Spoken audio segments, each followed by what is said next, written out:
The galaxy had catalogued humanity as minor. Not weak, just insignificant. In the Grand Archive of the Varelian Concord, Earth was listed under developing civilizations, peripheral. One yellow star. One planet with liquid water. Primitive faster than light achieved only 87 cycles ago. No galactic alliances. No tribute fleets. No seat in the Senate. No threat. High Curator Sarthuan clicked his mandibles together as the hologram of Sol rotated before him. The blue planet glowed softly. Another loud species, he said, voice like grinding stone. Radio chatter. Art. War history. Emotionally unstable. Admiral Kaelvar of the Iron Choir leaned back in his grav chair, metal tendrils tapping the armrest. They fight among themselves, he said. Constantly. That alone disqualifies them from strategic relevance. Laughter rippled through the chamber, tentacles waving, crests flaring, wings rustling. The Concord had ruled this spiral arm for 10,000 years. They had crushed empires that spanned hundreds of systems. Compared to them, humans were children playing with fire. Still, protocol demanded contact. A diplomatic probe entered the Sol system, slipping past human satellites without effort. It broadcast a simple message on every known frequency. This region is under the protection of the Varelian Concord. Submit to observation. Do not expand beyond assigned space. On Earth, the message reached every screen, every phone, every emergency channel. For 3 minutes the planet was silent. Then the shouting began. In Geneva, the United Earth Council assembled in emergency session. Generals, scientists, politicians, all arguing at once. They're already inside our system, one admiral said. We didn't even detect the probe until it spoke. They're telling us to stop expanding, another snapped. That's economic strangulation. Dr. Lena Okoye, head of the Strategic Futures Group, said nothing. She watched the alien probe's signal pattern scroll across her tablet. It was elegant, efficient, confident. That worried her more than any weapon. President Alistair Rao raised a hand. We respond peacefully, he said. We ask for dialogue. And if they say no? Asked General Hayes. Rao met his eyes. Then we listen anyway. The reply was set. We acknowledge your message. We request dialogue as equal sovereign civilizations. The Concord received it within seconds. Sarthuan's mandibles twitched in amusement. Equal, he repeated. How charming. They responded with a holographic summons. The first meeting took place in neutral space. A human delegation aboard a modest diplomatic cruiser. Across from them, a Concord vessel the size of a city, bristling with weaponry that warped spacetime around its hull. Ambassador May Torres stood tall despite the scale difference. She wore no armor. Only a dark suit, hands clasped behind her back. Kaelvar appeared as a towering projection, 3 meters of metal and flesh. You are permitted to exist, he said. Within limits. Your expansion ends now. Torres smiled politely. With respect, Admiral, our species does not do well with limits imposed by others. A ripple of irritation passed through the alien delegation. You misunderstand, Kaelvar said. This is not negotiation. This is mercy. Torres tilted her head. Then allow me to ask a question. Speak. Why warn us at all? She asked. If you are so far beyond us, why not simply erase us? Silence. It lasted less than a second, but it was there. Sarthuan answered instead. Because conquest costs resources. Observation is cheaper. Torres nodded slowly. I see. She tapped her wrist. A small hologram appeared. Human expansion routes, colony projections, trade flows. We are not a conquering species, she said. But we are persistent, adaptive. When pressured, we change. Kaelvar's metal eyes glowed brighter. Empty words. Perhaps, Torres said. But before you decide our fate, there is something you should understand. And that is. She looked directly into the projection's eyes. We are at our most dangerous when we are underestimated. The Concord ended the meeting shortly after. The verdict was unanimous. Humans would be contained. No fleets were deployed. No weapons fired. Just quiet enforcement. Trade routes closed. Expansion corridors blocked. Automated sentinels placed at the edge of human space. To the Concord, it was a gentle hand on a child's shoulder. To humanity, it was a cage. On Mars, in a buried research facility known only as Vault Zero, Dr. Lena Okoye addressed a room of the planet's sharpest minds. They think technology wins wars, she said. Bigger ships. Stronger shields. She paused, letting the words sink in. We know better. A strategist raised a hand. Then what do we have that they don't? Okoye smiled. It was not a kind smile. Desperation, she said. Imagination. And a long history of surviving enemies who thought we were nothing.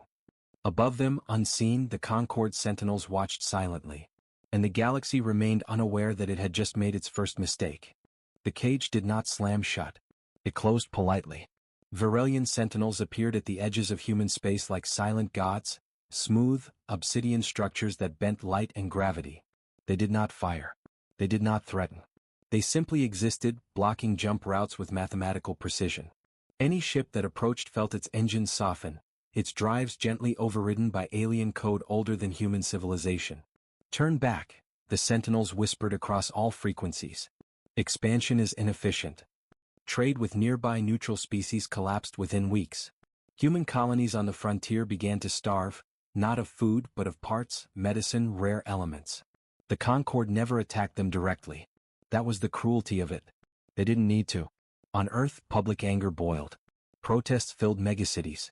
News anchors shouted about humiliation. Old national rivalries threatened to resurface. The Concorde watched it all.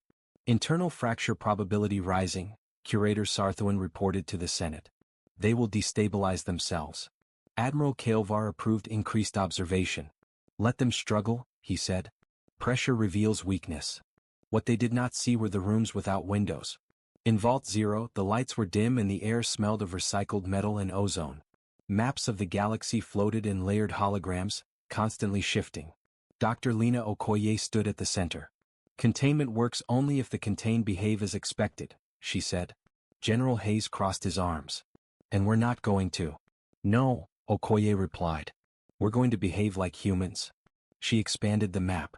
Red markers flared, Virelian choke points, patrol paths, political borders. The Concorde is strong, she continued. But it's brittle. Their power relies on static control. Fixed routes. Fixed hierarchies. Predictability. A young analyst frowned. Their tech is centuries ahead of ours. Okoye nodded. That's why we won't fight them with tech. Silence filled the room. Then she said the word that changed everything. Asymmetry. Human industry shifted quietly. Shipyards stopped producing visible warships and instead built modular civilian hulls. Research funding was rerouted under harmless labels: climate stabilization, navigation optimization, disaster response AI. The Concorde saw nothing unusual. Economic adaptation, Sarthoin said dismissively. They are learning their place. What they missed was how humans shared information. Every blockade encounter became data. Every failed jump, every overridden drive, every sentinel interaction was recorded, dissected, simulated millions of times. Humans could not overpower the sentinels. So they learned how they thought. On Luna, linguists and mathematicians worked side by side, unraveling Concorde command logic. On Europa, biologists studied alien neural patterns taken from diplomatic transmissions. On Earth, philosophers were quietly consulted. Why philosophers? Admiral Hayes asked. Okoye answered without hesitation. Because strategy begins with understanding how an enemy believes the universe should work. The Concorde believed in order. Humans believed in exceptions. Months passed. Then years. The galaxy adjusted to humanity's isolation. Trade lanes rerouted. The Concorde Senate moved on to other matters. Rebellions to crush, resources to extract, empires to remind of their place. Humans became a footnote. Then the first incident occurred. A Virelian patrol vanished near the Perseus Drift. No explosion. No distress call. One moment it existed, then it didn't. Kaelvar was summoned immediately. Malfunction? He asked. Unlikely, Sarthoin said. Their systems were flawless. External attack? No energy signature. No debris. Kaelvar's mandibles tightened. Then find it. 3 more patrols disappeared over the next cycle. Always near human space. Always clean. The Concorde deployed a war flotilla. At its edge waited something unexpected. A human ship. It was small. Unarmed. Broadcasting openly. Ambassador May Torres stood on its bridge, calm as ever. This region is under human navigation review, she transmitted. Please alter course. The flotilla's commander laughed. Move aside, he said. Or be removed. Torres did not move. Instead space bent. Not from weapons, but from information. The flotilla's targeting systems flickered. Navigation data contradicted itself. Distances stretched and collapsed. Ships began to drift apart, each convinced the others were somewhere else. No hostile action detected, the commander shouted. What is happening? Torres spoke softly. You taught us something, she said. Your systems are perfect. She paused. Perfect systems fail catastrophically when presented with imperfect inputs. One ship vanished. Then another. They weren't destroyed. They were displaced. Lost in pockets of folded spacetime created not by brute force, but by exploiting Concord assumptions about reality. Torres ended the transmission. This is your warning, she said. Lift the cage. The Concord Senate erupted in chaos. They weaponized logic, Sarthoin hissed. They shouldn't be capable of this, Kael'var snapped. They shouldn't, Sarthoin agreed. But they are. For the first time in 10,000 years, the Concord faced a species that did not try to match their strength. Instead, it rewrote the rules beneath it. And far from the Senate chamber, deep in human space, Vault Zero activated Phase 2. Dr. Lena Okoye watched the stars flicker on her screen. Good, she said quietly. Now they're paying attention. The Concord did not declare war. Empires that lasted 10,000 years never rushed. They corrected. The Senate issued a unified decree. Human space was to be placed under active compliance. Not extermination. Not yet. Just forceful correction, enough to remind the galaxy who ruled it. 3 grand fleets were mobilized.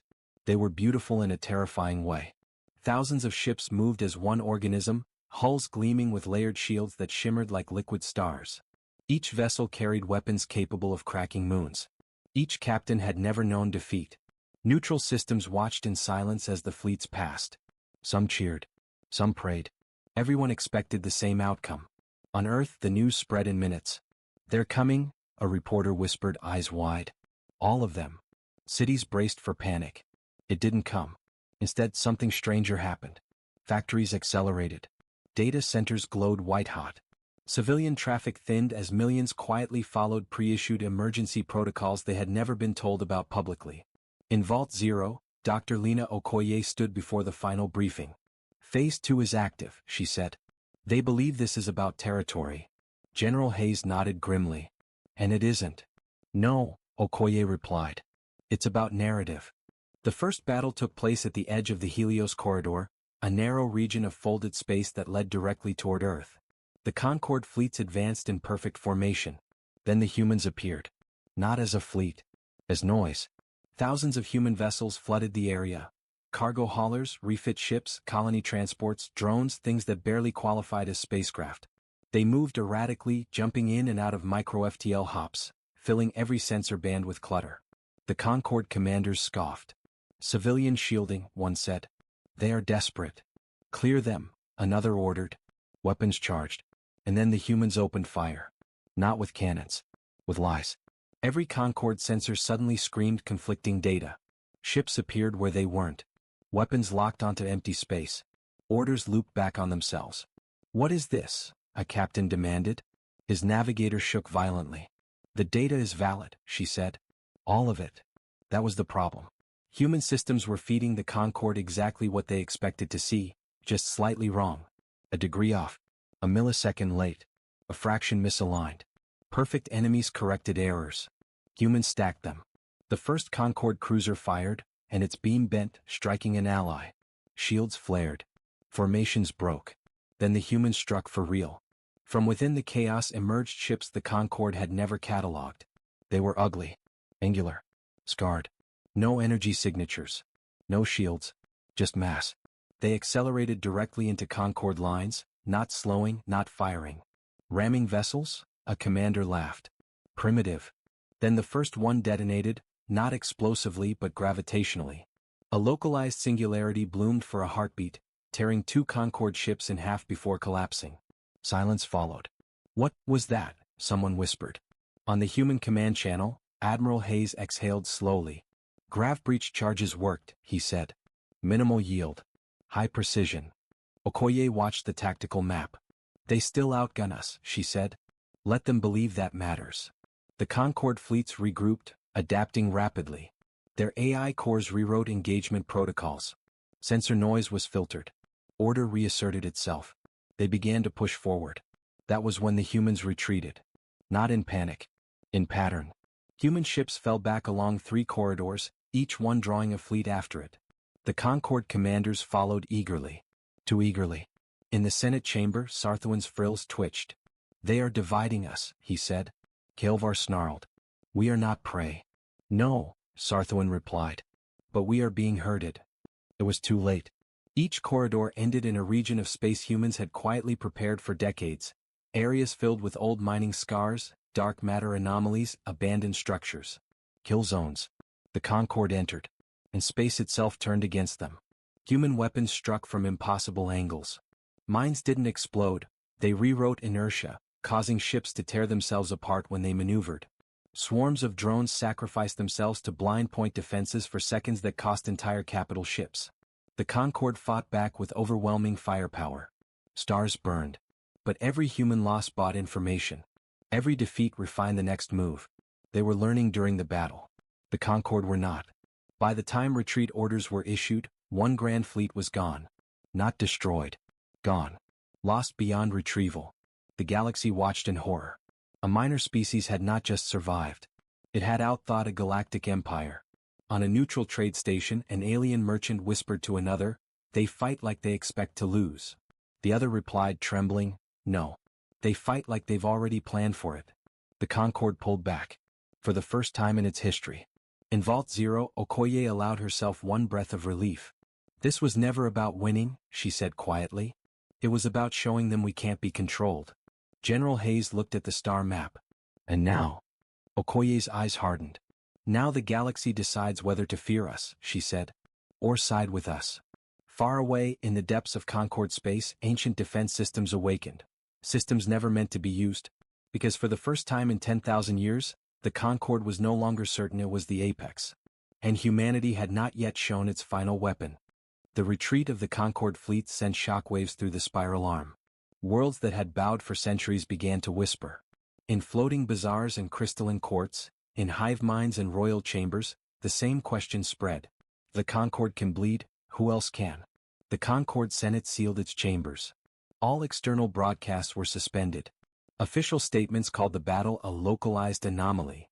No one believed them. Independent traders brought footage, fragmented, distorted, but undeniable. Concord warships folding in on themselves.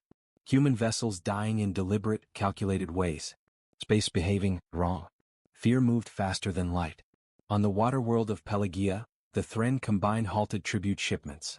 In the dust cities of Corval, rebel banners were raised. Old grudges resurfaced like buried weapons. Human envoys began to appear. Not with fleets. With words. Ambassador May Torres arrived on the neutral station crossing Halo, a vast ring world where dozens of species traded under Concord oversight. The station trembled with tension as she stepped into the Grand Forum. She was small compared to most of them. She did not try to be larger. "We are not here to replace the Concord," Torres said, her voice carried across the chamber. "We are here to prove something simpler." A tall avian delegate clicked its beak. "That you can protect us?" Torres shook her head. "That no one should rule you by fear." Murmurs spread. A crystalline entity pulsed slowly.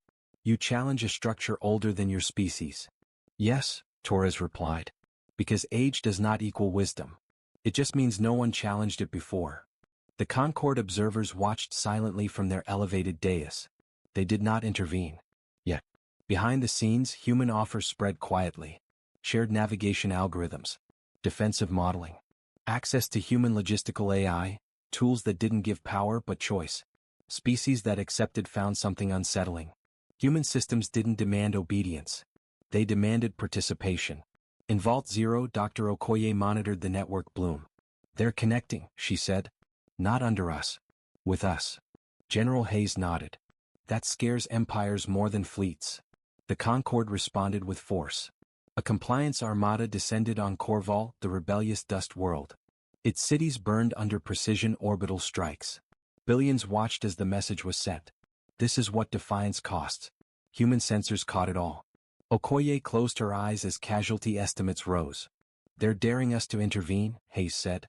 "We won't," Okoye replied. "Not directly." Instead, human aid arrived invisibly. Evacuation routes opened through folded space. Supply caches appeared where none should exist. Rebel forces found their enemies targeting data subtly degraded. The Concorde blamed sabotage. They were correct. But they never saw the hands. On the Concorde flagship Unending Will, Admiral Kael'var addressed his commanders. "The humans do not conquer," he said. "They infect." Sarthuan's voice crackled from the shadows. "They spread doubt. That is worse." "Then we excise the source," Kael'var growled. Plans were drawn. Ancient vaults were opened. The Concorde's ultimate weapons, relics from wars even they no longer remembered, were prepared. At the same time humanity took its greatest risk. They revealed Erebus. Deep in a dead star system, human and allied ships gathered around something enormous. It did not look like a weapon. It looked like a question. A vast lattice of rotating rings, dark and incomplete, bending gravity and time in subtle, unsettling ways. "What is it?" asked the Thren engineer. Okoye answered honestly. "An engine," she said. "One that doesn't move ships." The engineer's frills tightened. "Then what does it move?" Okoye looked at the stars beyond. Outcomes. Erebus was not a superweapon. It did not fire beams or launch fleets. It predicted. Not through brute force computation, but through layered human intuition encoded into machine form. Strategy, psychology, error, fear, things the Concorde never modeled because they believed themselves beyond them. Erebus ran war as a story, not an equation. Every simulation ended the same way. The Concorde lost. But only if humanity did something unthinkable. In a quiet chamber, Torres listened as Okoye explained the final stage. "This will make us monsters to some," Okoye said. Torres exhaled slowly. "And if we don't?" "Then the Concorde will burn 1,000 worlds to remind the galaxy who's in charge." Torres nodded. "Then we do it," she said. "And we live with what follows." The Concorde struck first. Their ancient weapons ignited across multiple systems simultaneously. Stars dimmed. Space screamed. The galaxy held its breath. And humanity triggered Erebus. Across human space, and beyond, ships began to move before orders were given. Allies reacted to threats they had not yet detected. Traps closed around fleets that thought they were hunting. The Concorde realized the truth too late. "They're not reacting to us," Sarthuan whispered. "They're ahead of us." Kael'var stared at the tactical feed, unblinking. "For the first time," he said, "we are fighting a future we didn't choose." Far from the battlefields, deep beneath Earth, a final system powered up. Humanity's last secret. Not stronger tech. Not bigger fleets. But something far more dangerous. Choice. The Concorde's final doctrine was older than memory. When uncertainty threatened order, overwhelm reality itself. Across their core systems, sealed vaults opened. Structures carved into moons, buried inside gas giants, hidden within folded dimensions. Ancient machines awakened, humming with power no living Concorde being truly understood anymore. They were called the Judicators. Not ships. Not AI. Civilizations. Each Judicator was a self-contained strategic entity, built to end wars by removing the possibility of resistance. They carried planet-breaking weapons, autonomous fleets, and decision engines that had ended empires before humans had discovered fire. When the first Judicator emerged, the galaxy felt it. Space bent. Hyperlanes collapsed. Entire regions went dark as if the universe itself recoiled. On neutral worlds, panic erupted. "This isn't a battle," a merchant cried. "It's an extinction protocol." Human sensors screamed warnings. General Hayes slammed a fist on the table. "That thing can erase Earth in minutes." Okoye didn't look away from the Erebus display. "I know," she said quietly. Torres stood behind her, hands clenched. "Is Erebus enough?" Okoye hesitated. "No," she admitted. "Not alone." The Judicators did not maneuver like fleets. They advanced with inevitability, rewriting physics around themselves. Human traps failed. Drone swarms disintegrated before contact. Even Erebus struggled, its predictions branching wildly as the Judicators introduced variables no model had faced. "They're not reacting," an analyst said in disbelief. "They're deciding."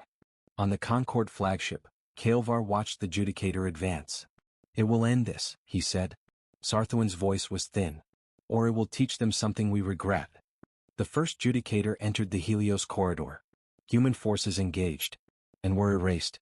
Entire squadrons vanished in silent flashes. Space folded inward, crushing matter into nothing. For the first time since the war began, humanity was losing, badly. On Earth, emergency sirens wailed.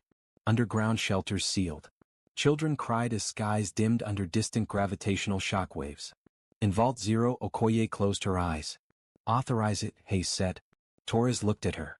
Once we do this, there's no pretending anymore. Okoye nodded. Then stop pretending, she said. Deep beneath Earth's crust, beyond Erebus, beyond every known system, something woke up. It was called Prometheus. Prometheus was not a weapon in the Concorde sense. It had no hull, no body, no central processor. Prometheus was a distributed human construct, spread across ships, colonies, civilian networks, even biological interfaces. It had no single point of failure because it wasn't centralized. The Concorde built minds to enforce order. Humans built one to question it. Prometheus didn't calculate faster than judicators. It argued with them. As Prometheus came online, something unprecedented happened.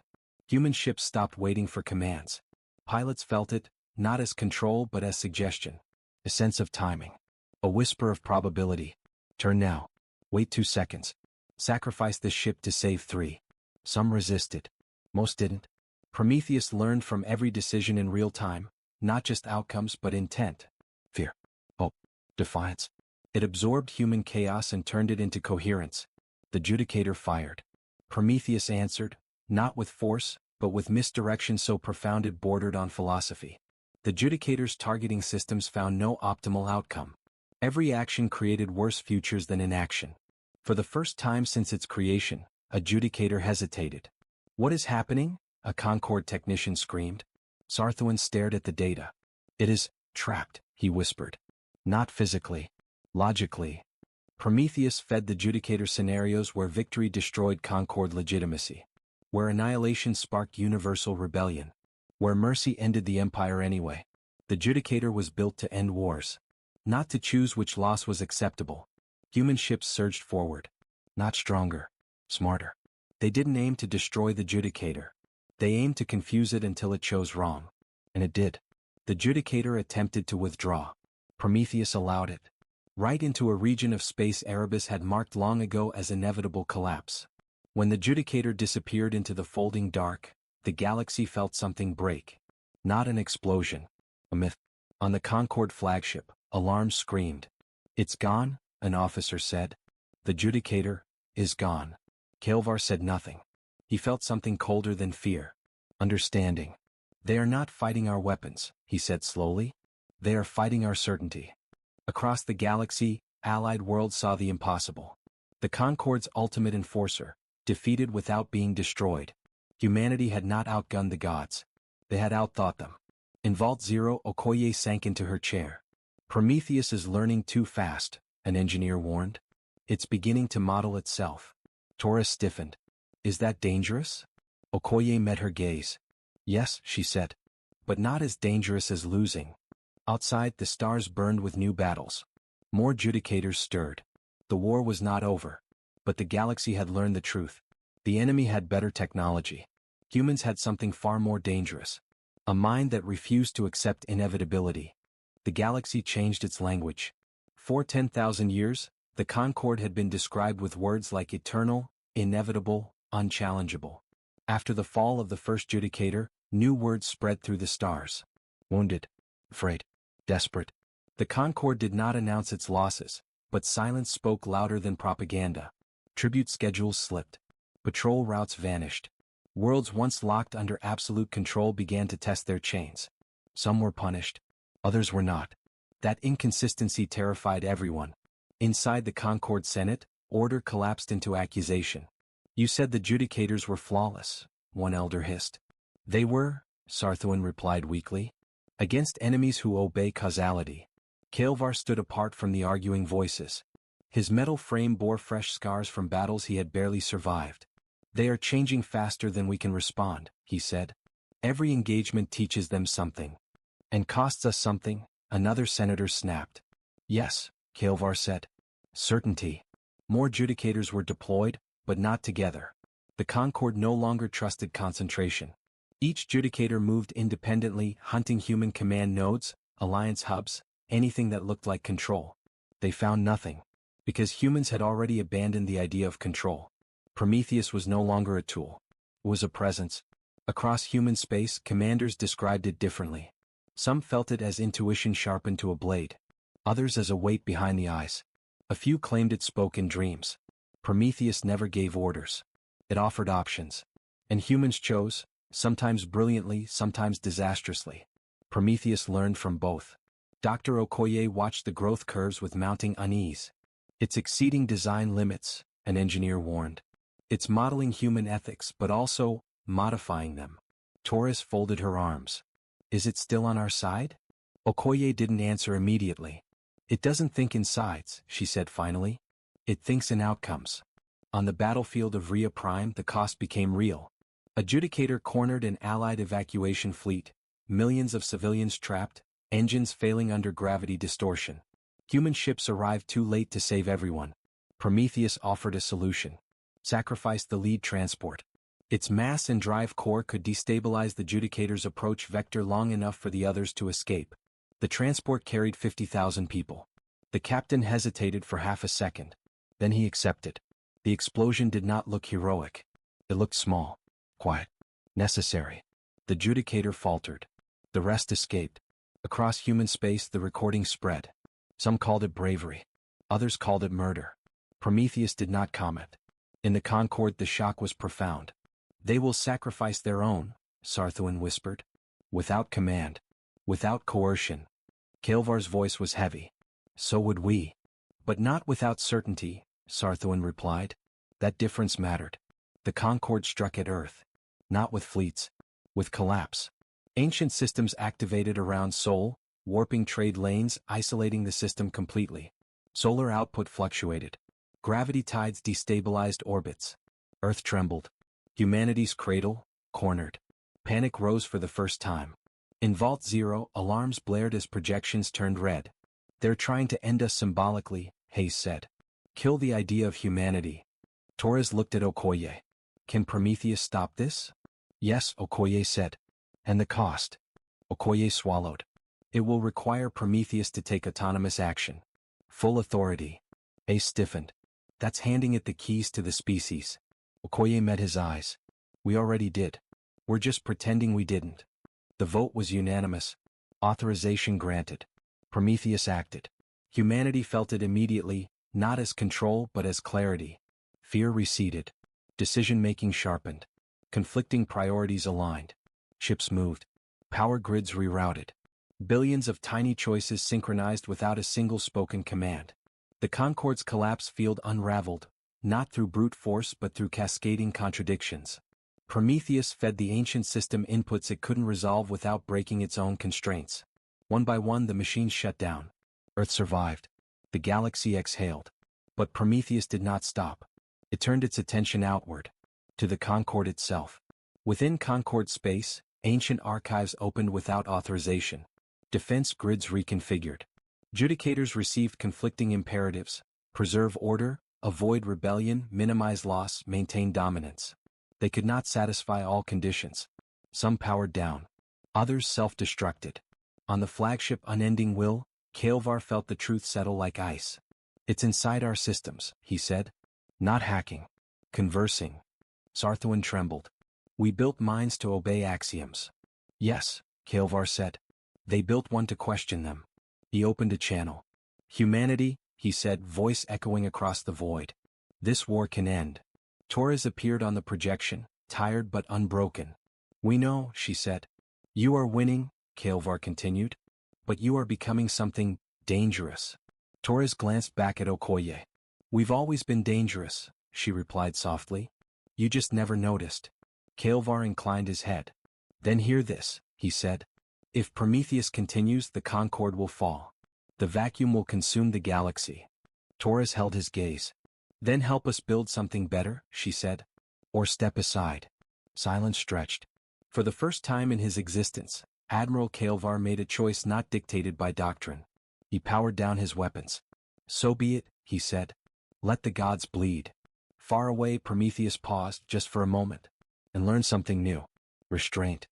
The war did not end with an explosion. It ended with a pause. Across the galaxy, weapons powered down mid-charge.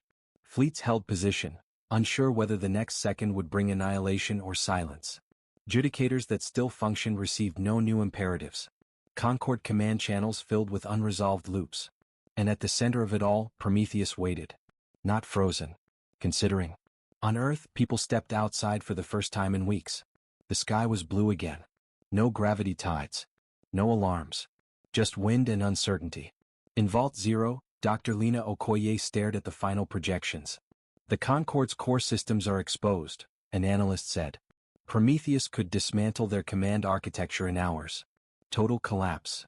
General Hayes rubbed his face. And if it does? Civil war, Torres said quietly. Mass starvation. Power vacuums. The galaxy burns itself trying to fill the gap. Okoye nodded. We win the war. We lose the future. A new channel opened. Admiral Kaelvar appeared. No armor, no projection enhancements.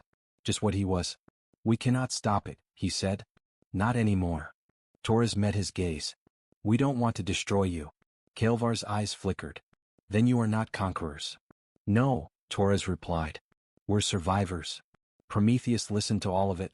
For the first time since its activation, it initiated a query not based on probability but on meaning.